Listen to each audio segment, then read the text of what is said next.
Good afternoon. My name is Jenny Lesser. I'm the Business Development Manager here at United Training. Welcome to today's webinar, Negotiate Forward, presented by Damian Randisi and Matt Rush. We are using the GoToWebinar platform for today's session. We will share a copy of this recording with you. We do encourage lots of participation throughout the webinar, so please use that questions option in your GoToWebinar dashboard. United Training is excited to present this webinar today, and I will now hand it over to you guys. Well, thank you very much, my friend. Thanks for helping make this happen. And for all of you who are giving us your most valuable asset, and that's your time, we truly appreciate you being a part of today's webinar. This webinar is, I don't know about you, Damian, and I'll let you give a little hello as well. But this one is so much fun to me because it's so different than most trainings that we go through, that you don't think about negotiations as a webinar all that often. And so I like this one just because it's different, but we're going to spin it in a way, hopefully, that you can see that you can use this on an everyday basis. So good morning, my friend. How are you? Good morning. I'm doing well, and I can tell you that I've already looked at the content and negotiated top billing with Jenny. So my name came first. So I'm already a winner in this webinar. So thank you, Jenny. And with that, I'm going to turn my camera off. So for all of you, oh no, I can't. Excuse me. We'll try that again. I don't want to. There you go. We got some crazy stuff going on technology-wise this morning, which that's the new norm. So anyway, I do like that as well. So thank you, everyone. If you have any thoughts, comments, questions, concerns as we go through this, please shoot it in the chat box. Damian's going to be monitoring all of those so that we can address any questions that you have as we go through this. I want to show you just as we begin, I want to give you just like a little nugget here. This is actually what we would normally cover when we do this class in its entirety, whether that be online or whether that be in person. Typically as a 2-day class, we've custom made them before to where it's a 1-day class, but this is kind of the objectives that we go through when we're working through the full course. We're just going to give you a little nugget today, and hopefully even in that nugget, it's some stuff that you can actually use. Hey, wouldn't that be a novel thought? So within those objectives, we want to help you be able to identify and develop and then learn the 5-step formula and practice industry standards and tactics and techniques, and then create a framework for problem solving within the negotiation standpoint, and then be able to build some common ground and consensus in your negotiation strategies, but then be able to get the results that you actually need. Within that, that's really broken down into 6 pieces. Today, and for this exercise today, we're just going to go over some styles, some needs, and some wants. Because when it comes to negotiation, I don't know about you, Damian, but do you think, this was one thought that I had in preparing for this, do you feel like when we start talking about negotiation, well, I should just say, what do you think of, or what context do you think of when we say, hey, we're going to start talking about negotiations? The first thing I think is, what do I want and how do I get it? I look at it more from a one-sided perspective of what do I want, and then I look at it from, well, what can I live with? And that's usually how I approach it. And I don't think that's correct though. But what do I want and how do I get it? So it's the me approach, right? And then I say, but what can I live with? And that's really how I approach negotiations. And I don't think that's correct. So I don't know. I think you're probably pretty close to accurate as far as some of it goes. At least some of that is stuff that we need to know, because you need to know what you're happy with. So I think you're spot on. And for me, the other thing that I come into a negotiation class thinking is, I do start thinking about myself and what I would want, but then I even start thinking of, when we say the word negotiation, it feels like we take it to this big level, right? It's like this big thing. It's going to be contentious. We're going to have 2 people in a room, and it's a polite way to fight something out. And this is stuff that's done on a corporate level. And I don't know about you, but that's something that I think of when we start talking about negotiation. Do you? I do, and then when we were preparing for this, my thought was, we negotiate probably every 5 minutes with people you work with, people who you work with my daughter, with my dog. I mean, we negotiate everything at all times. So Let me tell you something. I can tell you how that goes with your daughter and your dog. That's not a negotiation. But it's not this grand thing. It's something that we do every day with almost everyone that we speak to, and not just clients, right? It's everyone. So earning and learning this skill or behavior change, I think is vitally important to just your everyday life, right? Yeah, I agree with that. And it's funny to me because I love teaching this class. I love teaching it live. I love going through exercises to help people hone their negotiation skills. Prior to the shutdown, like literally, I think it was a month before the shutdown with the COVID, as everyone says out here, we did a 2-day class with a major oil and gas company based out of Midland, Texas. And and we did it with what they call their landmen, which are the people, the men and women who go out and negotiate contracts with landowners and people that own the mineral rights, so that then the oil companies can come in and drill the wells and produce them. So there's so many dynamics in that, and it can be pretty contentious. You're having to balance what a big corporation wants versus what somebody that's a landowner in the middle of nowhere, Texas, would want. And so it was challenging to me, and I think on that scale. So even like you said, when we started prepping for today, I was like, oh, we do this every day. I do it internally every day, multiple times. Like you said, every few minutes you're doing this. So with that being said, I want to talk up a little bit about what are some of the styles that we have when it comes to bargaining. And we're going to start using some verbiage that hopefully you can see that is more applicable to your everyday life, not just this thing called negotiation. So the first thing that we want to talk about today is the positional bargaining, which is called the hard bargain. And for me, this is the adversaries. This is what we were talking about, the big thing, the big picture. They have one goal and one primary goal, and that's victory. And it's not victory at all costs, but it's certainly not, we don't want to walk away feeling like we lost. It is the participants don't always trust each other in this style. They are hard on the people. Like for me, and I'm a non-confrontational person, and to me, this is very confrontational style. These are the people who stick to their position and will actually fight it out verbally. Maybe, I don't know, maybe they draw it out physically or not, but they will conceal. They'll never tell what their bottom line is. Like, this is the lowest point that I'm willing to accept, or this is what I absolutely have to accept before we can move on. They do more demanding of concessions, and they demand one solution.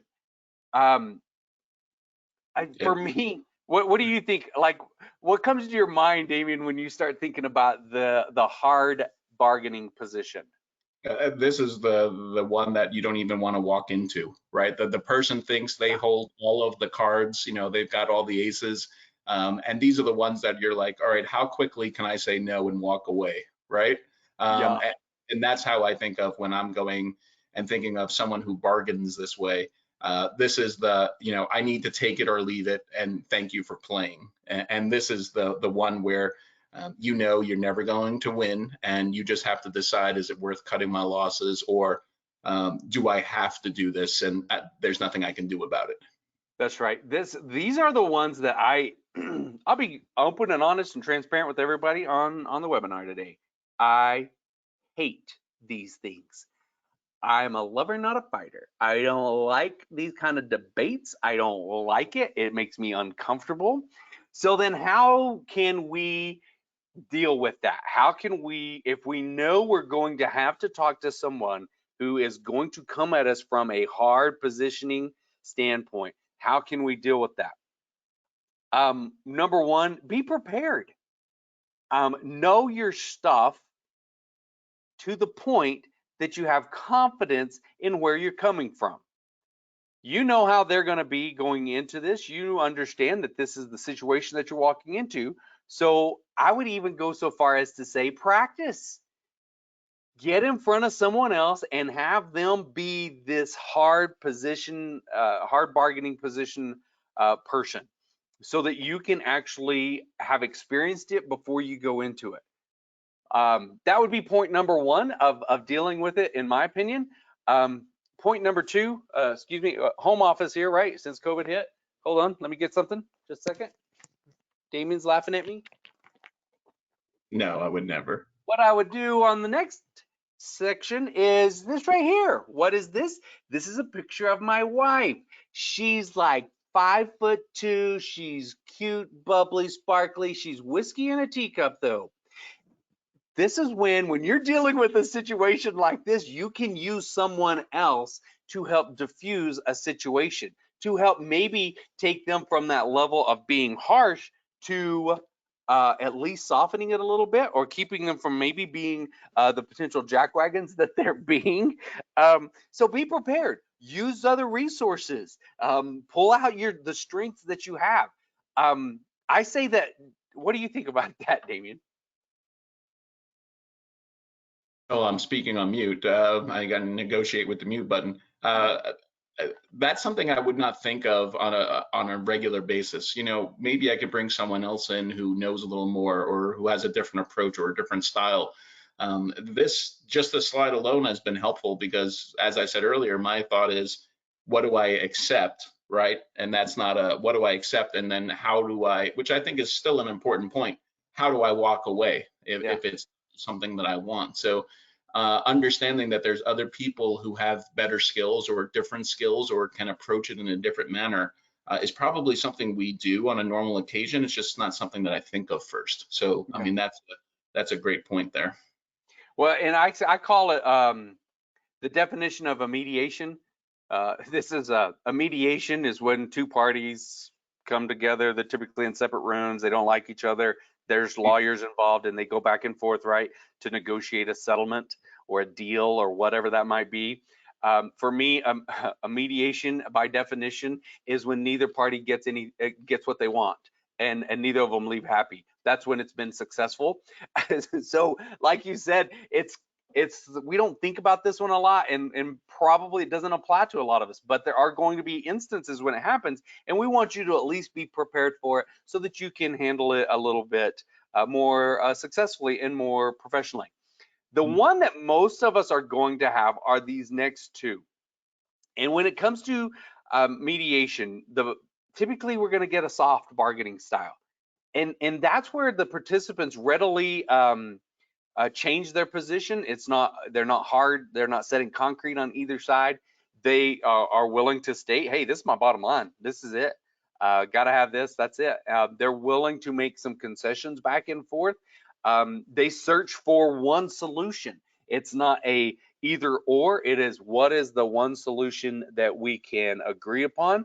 And then they're open to new ideas and new concepts. This one is the one that you're probably going to actually experience the most.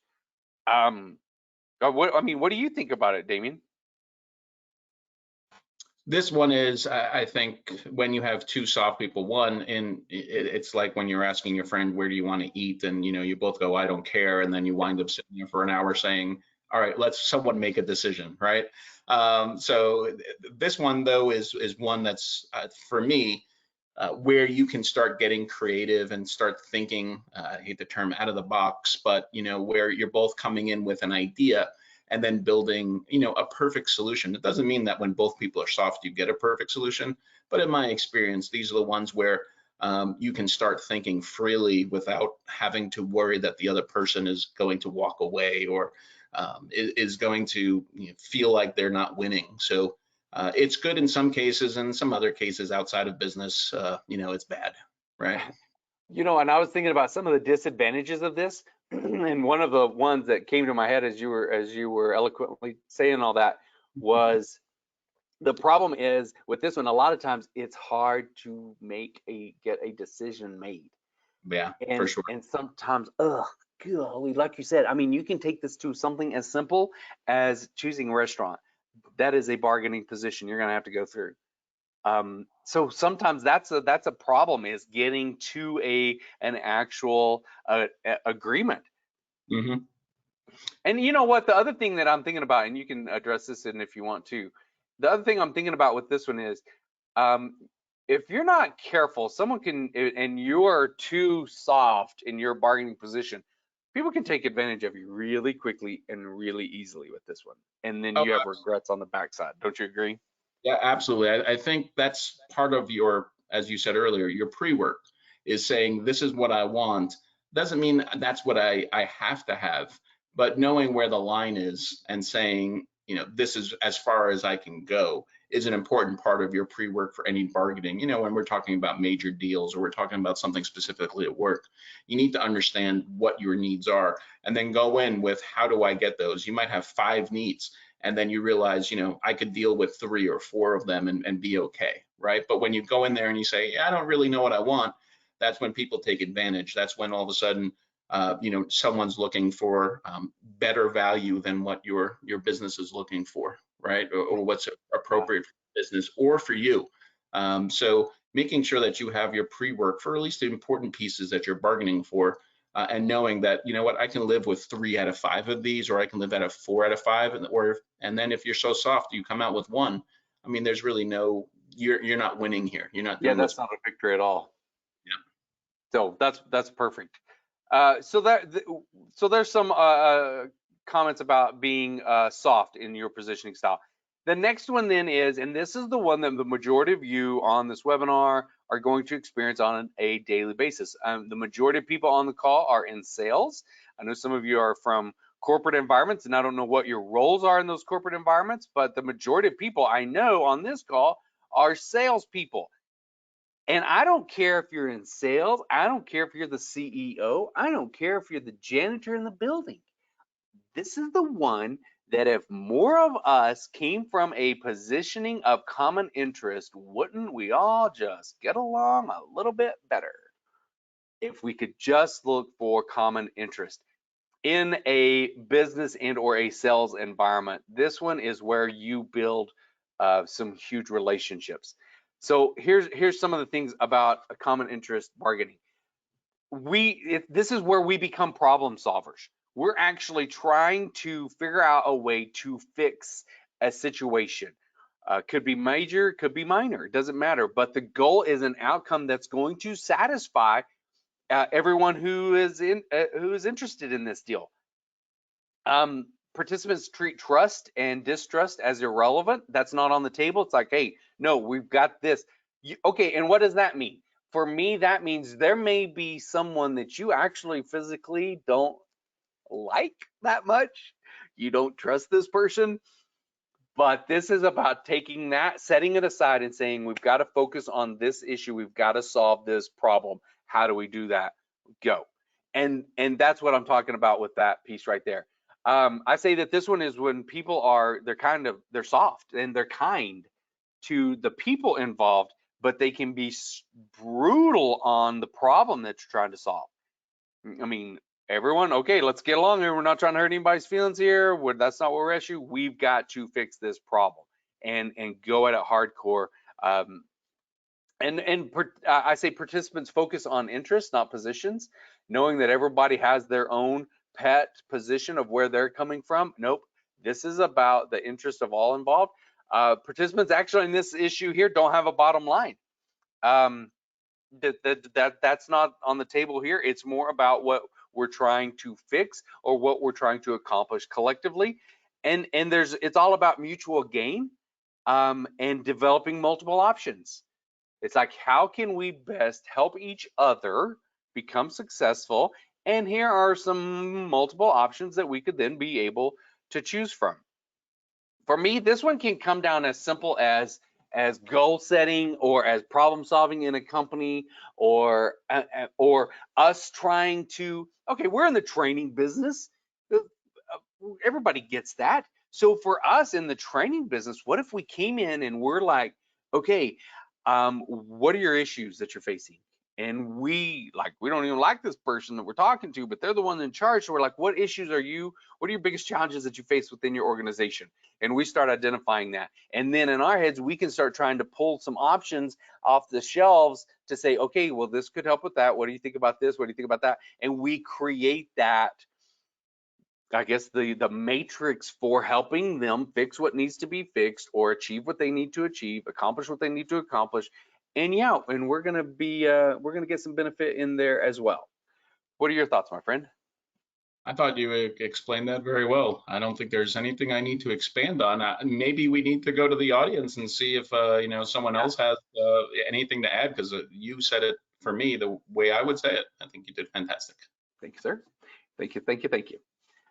Yeah, so audience-wise, for all of you attendees, do you have any thoughts or comments about those three positions of bargaining, or questions about dealing with one of those three positions?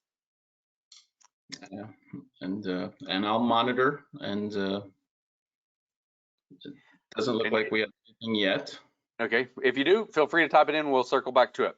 But Yep. for now, let's move on. The goal of a successful negotiation, in my opinion, should be how can we create mutual gain?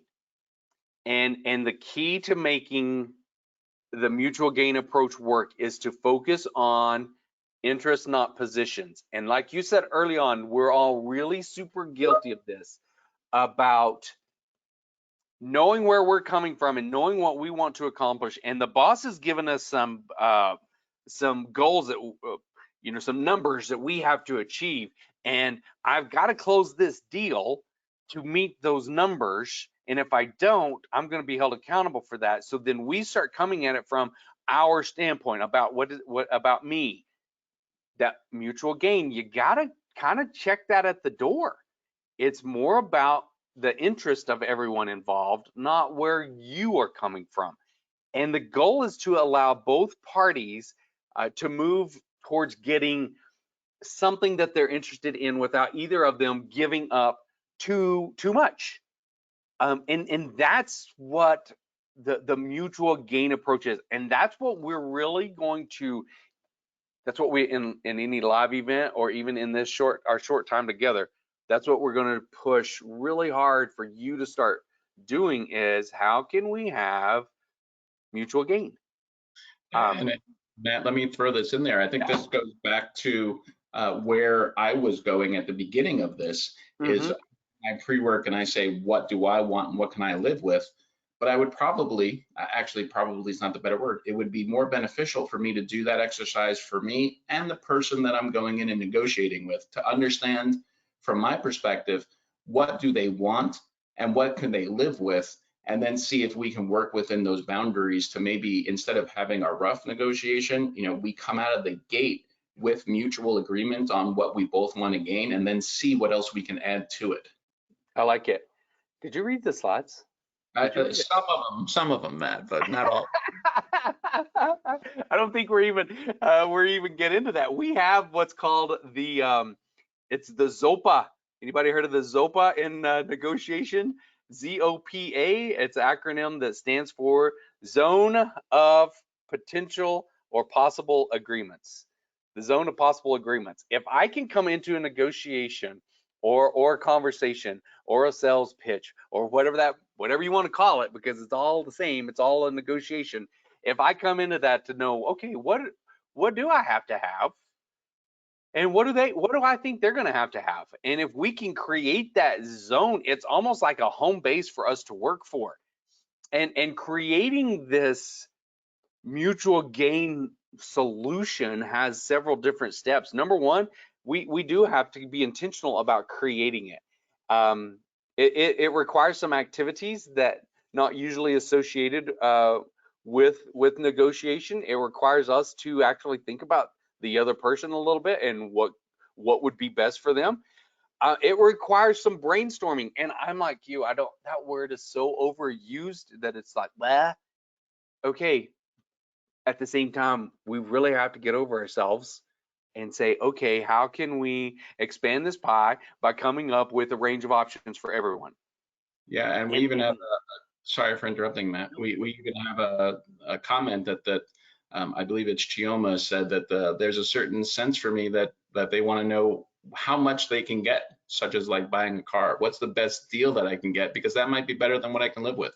So it sounds like it's what's the best that I can do, and mutual gain needs for both parties to be wanting the best for the other. Yeah, absolutely. I mean, that's from I believe, sorry if I'm pronouncing it incorrectly, but Chioma says, you know, I want to know what's best that I can get for me, but mutual gain needs are both parties are wanting the best for the other. And I think that's an important point that we don't discuss too often, right? No. You want what's best for you, but to do this properly, you want to have an understanding of what's best for each other, right? That's good. Yeah. Gioma, you're spot on. And I would say that you could use car buying analogies. I was trying to avoid them a little bit because I feel like that's all we think about when we start. That's the first place we go with when we start talking about negotiation is buying a car. At the same time, it's legit. Like they're trying to make the most money they can make off the car. You're trying to get it for as cheap as you can get it. And then I also understand there's a group of you out there that cannot even stand the thought of dealing with a car salesman. So now there's options for you too, right? We now have places that are no negotiations. The price is the price. That's it. Take it or leave it. Some people would be so upset by that because they wouldn't feel like they were getting a deal. But some people, it's like, oh, okay, thank you. That's all I need. So it is about creating that mutual gain and figuring out ways to do that, and expressing them, and then changing the scope of the negotiation to either make it larger or smaller, dependent upon what those needs are. And then identifying the issues that can actually be then set aside for future negotiations. And that goes back to even what you said from the beginning, Damien, when you were talking about coming up with what you felt like you could deal with and or absolutely had to have from the beginning. We may not get all of that, but if we've identified it, we may be able to just package in as much as we can get for now, and then we still have all this. And if we didn't burn the bridge, if we created some trust, if we created a connection with the person that we're dealing with, hello, maybe then they'll come back to us and we build trust, and then the negotiation then begins to change going forward, and it can become even moving more towards that softer style of, hey, then people will just say, this is my budget, this is what I need, tell me what you got. And we can create that kind of trust because there has been such a great amount of mutual gain built. Okay. One of the problems, though, that arise in negotiation is that parties, individuals can feel that they are being marginalized in terms of what they can do and what they can get. Right? We've all probably been there at some point in time. Of course, if you're like, no, I've never been there before, I know then that you fit into the hard personality style, and we're going to avoid talking to you. I'm just kidding. But people may feel like they that feel like being in a constant state, being in constant opposition means that the negotiation advances at like this snail's pace, if even at all. So in order to put in place a mindset where there is a chance for consensus, the parties can look at what unites them rather than what divides them, and look at things that they have in common versus the things that they don't. The difficulty in any negotiation arises when there are issues where both parties have a philosophical, what we call WAP, or walk away price, which is just too far from someone else. Like you may be just so far off from the very beginning that you're like, hey, time out. We're so far off that we don't even really need to go on, and let's save ourselves some time. And that's okay. but that's then what I'm wanting within you being able to become better at negotiating things, is to create those zones of potential and possible agreements. And no matter how much negotiation takes place, there's going to be some sticking points. I mean, that's life. We experience that on a daily basis. I mean, you experience it with your daughter and your dog. I mean, we're all going to experience those sticking points. So if you can take those sticking points and say, I feel like this is a sticking point for us. Can we just set it aside for now and let's work through all the things that we can agree on? Who's going to argue that? Yeah. No, nobody's. Do you? I mean, what do you think about having that approach? I think it's a great approach. I think most of the time, and I'm thinking personally and professionally, most of the time, the first thing that you think about is all of the differences. Yep. And you're Yep. like, this might not even be worth it. And, when we talk about divide, I mean, there's all kinds of things we can go into here, right? Where you start talking about, my want is so much different from their want or their belief or their philosophy. That this isn't even worth doing, right? And you just bargain yourself away from something that you might be able to gain in the future because, Matt, you're so far on the other end of what this business need is that, it's not even worth talking to you. Well, if maybe, as we said earlier, if I had 5 objectives going into the negotiation or the bargaining, I might say 1 or 2 are virtually impossible because I know Matt won't do that. But then I just gave up 3, 4, and 5 that you might be willing to negotiate. If I knew that it would work for you, I might have just missed out on 3 points out of the 5 because you're so hardline on 2. And I think maybe that's something that I do on a regular occasion where I say, well, you know what, 1 or 2, I'm not even going to get it. I'm not going to talk to that person. And obviously that's wrong because now I'm missing out on 3, 4, and 5. That's right. And and even to even take that a little bit deeper, the one thing that you cannot do in a negotiation is ignore the proverbial elephant that's in the room. I mean, what's going to happen if you ignore that elephant that's in the room? What is that other person or group of people going to be thinking about the entire time that you are talking? Mm-hmm. They're going to be thinking about it. So I Yep. always say, address it early.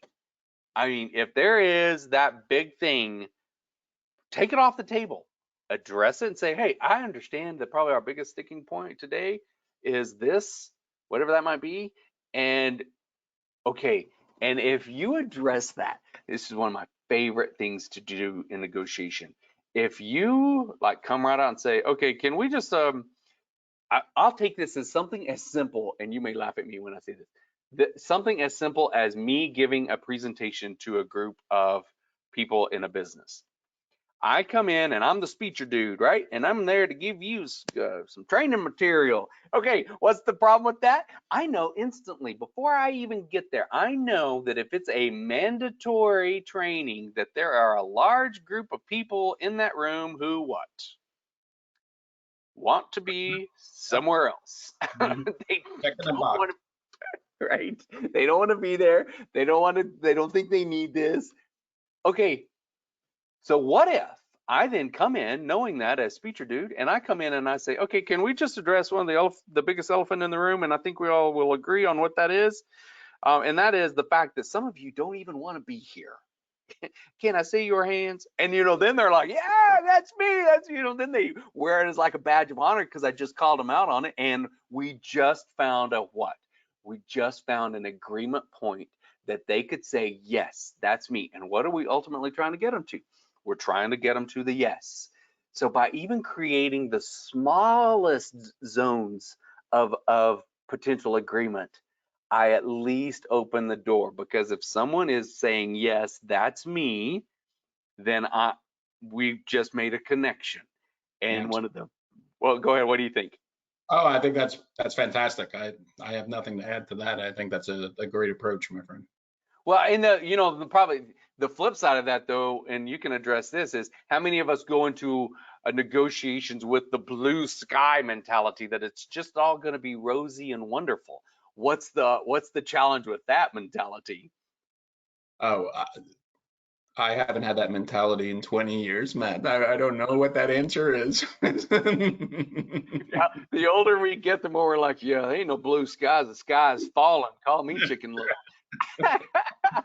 And that's where you get run over, I would assume, right? Yeah, 100% you're going to get run over. You're going to get blasted over. So, yeah, don't be blue sky. Everything's going to be rosy and wonderful, and you're going to get everything that you want. Check that at the door. Start looking for the things that you know are major speed bumps so that we can at least keep, as one of my favorite quotes that I came up with is, don't let speed bumps become stop signs. And in a negotiation, if you don't address stuff early on, speed bumps absolutely can stop you from moving forward. Any thoughts, comments, questions, or concerns with that before we move on to this next little piece here? It looks like we're having some trouble with people being able to ask a question. It looks like we've had a couple of people who have tried, and it might be a little system glitch. So maybe we move on, Matt. And if I can get some, I'll definitely move them forward. Okay, sounds good. And we apologize for that. We all know that, hey, technology is great. Okay, I want to start on addressing something that you talked about in the beginning, and that is, what do I want? For me, and you and I are such similar personality types that we start thinking about all the things that we want, and then we actually probably start feeling guilty about it. And we're like, oh, probably, that's wrong, and I shouldn't do that. At the same time, when we're coming into a negotiation, it's okay to begin with that. So identify what you personally want out of the negotiation. Make a list and try to state it as positively as possible. I want a fair share for all our new customers. I want a fair share for the company I work with. I want a better working relationship with my manager. I want to change to the schedule. It's okay to at least get that baseline built. Something that you can move forward with, something that you that you want, and keep it, and try to keep it as positively framed as possible. Because if you come in there and it's a negative frame, okay, if you have that mindset and you start a negotiation from that mindset, then what is the natural tendency then for anyone else to do when you come at it at a negative framework? I mean, the natural tendency then is for you to become defensive. If they're negative, you're either going to join their negativity or you're going to get defensive, and that other person will. So that's why we mention about the being positive about it, because you want to try to avoid any type of confrontation or negativity as possible, because we're ultimately trying to get to the yes, which is the positive. So what do I want? You can create various versions of what you want. You can create these in what we call your personal needs statement. What is your absolute ideal resolution? Like, if you got blue sky, if you got everything that you wanted, what would that look like? And then, okay, check yourself at the door. You know that ain't gonna happen. So then what's realistically what you're going to accept? I think back to Chioma's point, if you don't give them what your ideal resolution is, how do you know you're not going to get a yes, right? So say it proud, and see if someone says, okay, that works for me. I can give you a personal example on this one. When I first started speaking and actually first started charging some significant money to go speak, I was a little hesitant to tell people how much I charged. So I came at it almost apologetically, like, well, this is what I charge. That doesn't fit your, that's too much. Just let me know. Okay, what's the other person doing on the other side? They're like, oh my goodness, I'm dealing with a flipping rookie. And then I got steamrolled a couple of times and was like, wait a minute. One time I didn't blink, didn't hesitate. I said, well, this is what the value of this is going to be. And they looked at me, paused, and said, that sounds fair. And I'm like, shut up, I would have taken it for half that. I was excited. So have that ideal resolution, have what you're realistically willing to accept, and this will at least give you some bargaining room during the negotiation process, and it's going to help you, it's going to help ensure that you will get what you actually physically need out of the solution. This is fantastic, Matt. And as I think we both mentioned throughout most of this 45 minutes, I was actually having a conversation with a colleague probably last Thursday or Friday, and she said, I don't understand why, Damien, you're going through, and this is, in other terms. She said, you're going in there and just offering your realistic resolution to start with.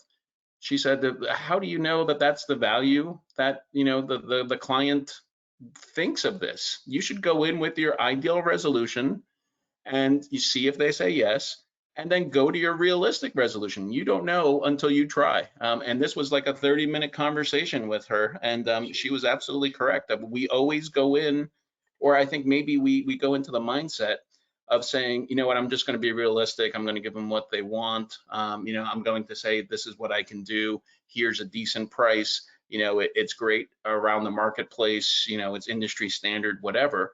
And instead of saying, you know what, my value as someone who's been doing this for 15 years, I don't want to be industry standard because I'm better than industry standard. And this is what it's going to cost, or this is how much time it's going to take. And we don't go to that ideal resolution because we're so, the mindset is we just have to be realistic and work from there. And then you start at realistic and you go to below realistic, right? That's right. Ooh, that's great verbiage right there. We go to below realistic, and then that throws us into the realm of I have to now explain probably to my management, supervisor, boss, board of directors, whomever that might be, why I was just willing to settle for something that it was below our need. Yeah, and then you get into that point where people expect you just to be below. They don't expect, they don't right. care the value you bring. They don't care anymore about value. They just care about price or something of that nature. And now you're below expectations. You're making, you're doing something that you want to do, but you're not bringing the value to the company that you can, because you're now training your person that I'm going to give below realistic resolution for you. Oh, right. What's the comment? Never over promise and under deliver. Right. But yeah, okay. So then what you said just goes into this next piece about how do we then determine what they actually want? Yeah, and it's okay. Go ahead. No, go shoot. Interrupting. And Sharon put in a little message there that says, start with your worth and the value you bring before you even offer a price when we're talking about price. Sharon, that's a great point, because then everything is so different now since we've gone to virtual, that like even for me to come into a company or organization or an association and do a keynote at a banquet, I have a set fee for that keynote. I have a set range. This is my bottom, that I'm just not willing to travel for less than this, and this was my top. If you want to pay me more than that, that's up to you. It's one of those things. I would certainly take it. I don't expect it, but I now have a range to bring in. But now that we're in a virtual world, I'm like, okay, but I'm not having to travel now. I'm not having to go. So what then how should I change my value? And what we experienced early on was meeting and event planners or people booking trainings would come in and they started saying, well, since you're not having to leave home, would you be willing to do it for this? What happened was, and it happened really quickly, and it goes right to that point, was that they found out that the value that they were then getting for what they were willing to pay went down substantially. Now when I just did a thing on Monday, and the company said when we negotiated the price, it was going to be in person, but then it did change to a virtual conference. They no hesitation. She said, we know that if we want to pay for a good speaker and a good trainer, we still have to pay that because we still want you, because that's the value you bring. We're still going to save money on travel and hotel and meals and all that. And I'm like, thank you very much for recognizing that. So you do have to identify that value. You got to identify what they want and what you could bring to the table to help solve that problem. Now I'm very confident in saying, let me tell you something. And this is not a brag. I wanted to give you a personal example. Now I can come in and say, I understand this is a different world. You still need someone that can keep people engaged, whether it be in person or online, and I'm going to bring my absolute best to make sure that that happens. Isn't that something that would be beneficial for your convention, your meeting, your planning, your training? Obviously it is. So I've at least identified something I could get them to start saying yes to. Frame it positive. Explore all the right angles to maximize your possibilities for mutual gain. Okay, this may be one of those things where you say, well, they may say, well, I could never afford to bring you in. I say, okay, what if I offer more value? What if I give you X, Y, and Z so that then you're not just paying for this, you're getting this. And I just expanded the offering, and probably didn't cost me any more time, didn't cost me any more money, but it made it more palatable for everyone. Or say, okay, well, what could we do then to be mutually beneficial here? Ask questions too. What does my counterpart need? What do they want? It's like Damien said, build in, think about where they're coming from, and actually what do they need? What do they want out of this thing? What's most important to them? What's least important to them? Because if you can identify those two things with what you want and what they want, then you've at least got some agreement on wants. And what we're trying to get to in any negotiation are agreements. So now that you have identified the wants and the needs of both people, now I can just say, okay, what do we have in common here? Which of these things actually physically overlap? You need this, we can do this. And we just started building a litany of things. And then this becomes our starting point for that, establishing that zone of possible agreements. This became our foundation to then start negotiating. We just found all these things we can both agree on. Now, okay, let's work on the other things. Any thoughts, Damien? No, I think that's good. Okay. The next piece then on agreements and wants.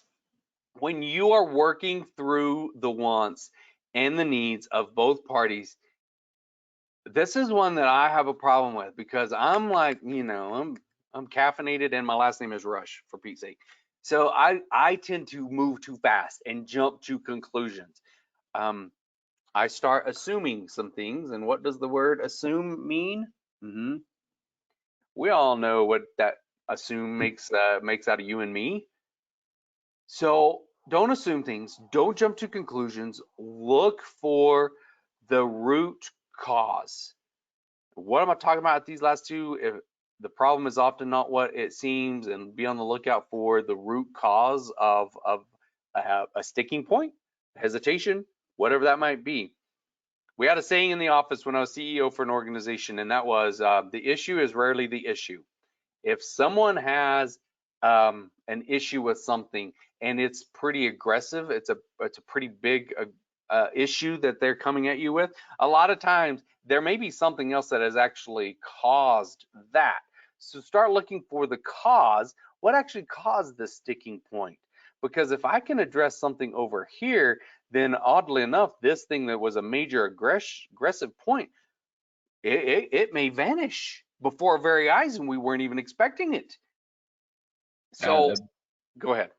That part is, in at least a framework that I usually do my work is that's the information you need to get in discovery before you even get to the bargaining part. Right? And okay, so then let me ask you a question. How do you do that? How do you get to that information? I think it's just listening and asking open-ended questions. Why? And this goes into other conversations you and I've had on other webinars, right? It's listening, asking open-ended questions, and just finding out from whoever you're talking to, whoever you're negotiating with or bargaining prior, is to, what are your needs? Why are they your needs? How has it impacted you? How has it changed your culture?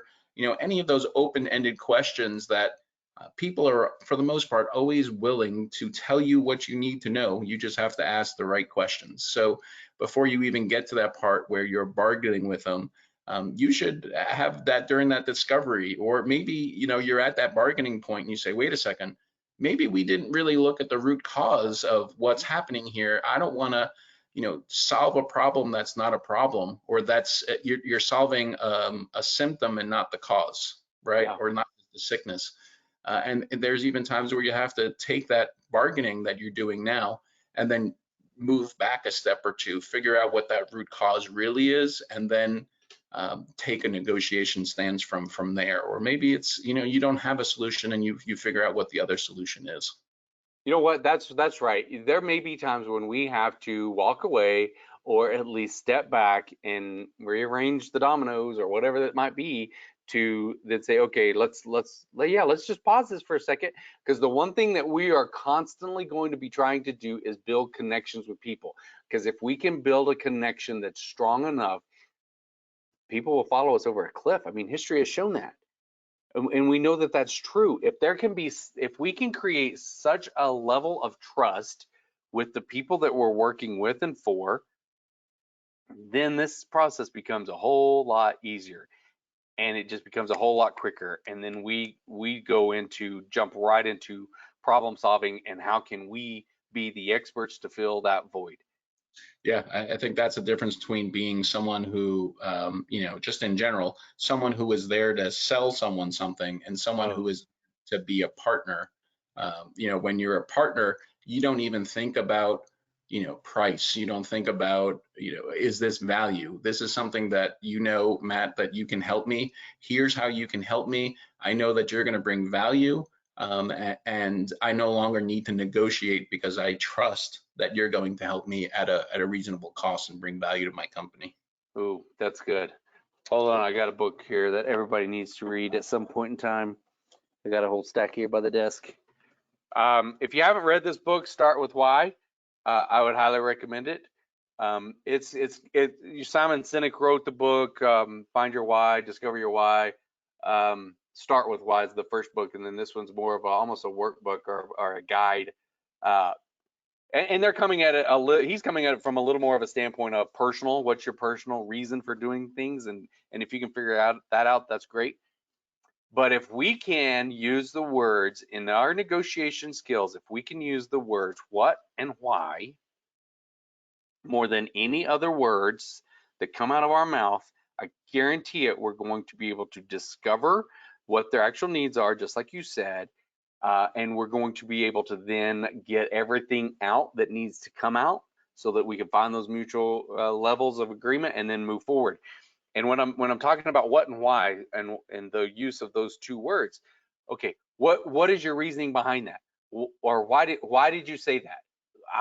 I'm using those to try to peel back those layers of the onion to get to the root cause or the core, because I know especially if they're being standoffish or there's a trust issue, if I don't get to that root core, we could go through an entire negotiation and I didn't deal with that piece, and then we have to start back over, and it may change the dynamics of everything.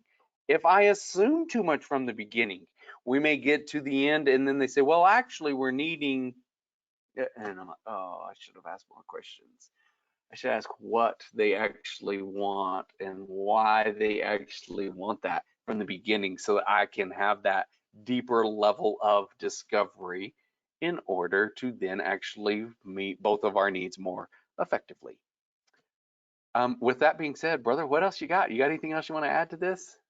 No, I think this has been good. I know we have only a couple minutes left. If anyone has anyone who can enter in questions or chat have anything, that you want to ask Matt before we wrap up, you have about 2 or 3 minutes. So I'm more than happy to get those questions over. And if you have other questions or comments afterwards, please feel free to reach out to us and let us help, because we would be glad to do that as well.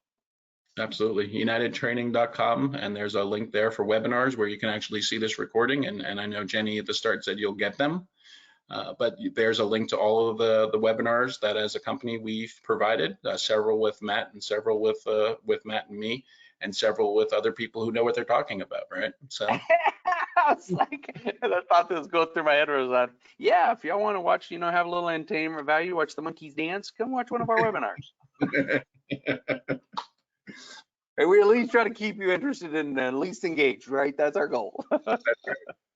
That's right. It does not look like we have any questions, Matt. I don't know, with a couple of minutes left, I know we like to end on time, but did you want to get into consensus and agreement, or I don't save it? mind. I wanted to leave some time for questions, but I don't mind because well, we got 4 minutes left. Yeah, you can go Okay. right ahead. No questions. Let's do it. Let's do this then for the sake of time. One of the things that we don't talk about enough, or maybe you've heard this a lot, but it's really accurate, is that we've got to be willing to build some consensus. This is not always easy, and this is not always rosy, because this can have such different meaning to different people about what constitutes consensus, and when it's applied to negotiation, consensus usually involves substantive agreement on some key issues, and us at least having some type of framework to then move forward. But when it comes to those hard negotiation people, the ones that have that personality, this can be one of the hardest parts of the whole deal. And when we do a live event, we actually will run through some really difficult scenarios and try to make it as difficult for you as possible in a live event, so that when you go through a real life event, you probably won't ever meet one that's that tough. But because the negotiation parties have potentially radically different attitudes to what they feel the result can be, this can just be difficult. So here's a few things. When you're building a consensus, you're looking for the best solution that leaves everyone satisfied. There's a reason we use the word satisfied, because this is typically in a situation where you're not going to get everything that you want. You're not going to come away doing cartwheels. This is just when everybody's like, okay, I can live with that. And this is the challenge of any negotiation. In an ideal world, you could please everyone. Obviously, that's not possible, and it's not even realistic. So reality dictates that pleasing one person results in someone being disappointed. So consensus is not about pleasing that one person. It is about how do we get everybody at least somewhat satisfied. So the thing about consensus is, if you are of that mindset that you're going to push for what you want, and by gosh, you're going to get it. A lot of times, in a lot of cases, you may end up with absolutely nothing. So it's much better to have two people that get at least a large percentage of what they want versus not getting anything at all. And reaching consensus may have a bittersweet taste for some parties. And we get that, and we understand that, and you can even address that. That's one thing that you could address from the very beginning. If you know that that's a potential issue, you can come in from the beginning and talk about the fact that I understand that we're not all going to get everything that we want today. And as we work for this, our goal is I want to try to help us build a consensus that satisfies us all as best as possible. That to me is the art of negotiation. Negotiation is being able to control emotions, especially your own. And if you can control your own emotions, and if you can control the emotions of other people, you have just leveled up your ability to potentially get more of what you need out of the negotiation. I will end it with this thought. In a negotiation, never forget that emotion will override fact every time. In other words, if someone is in an emotional state, but you have the facts and the figures to prove that what you say, think, do, want is right, emotion's going to win. You got to address the emotion. And if, as a negotiator, if I can just take charge and control of the emotions of the room, especially within me, I just potentially became a really successful negotiator. we hope that this is something that you've been able to glean some stuff from that you can use. And if you want to know more, please feel free to reach out to us and we would gladly help you with that. Damien, you got any closing thoughts, comments, questions, or concerns? No, sir. I think you did a fantastic job. So if you have any questions, as Matt said, reach out, unitedtraining.com, or your executive, account executive. I'm more than happy to help. Perfect. Thank you all so much for joining us today. More than anything, we hope you have an amazing Thanksgiving next week. We all know we have a lot to be thankful for, and we are absolutely thankful for your time today. So thank you so much, and we'll see you next time. Thanks, Matt. Hey, thanks, brother. I appreciate you.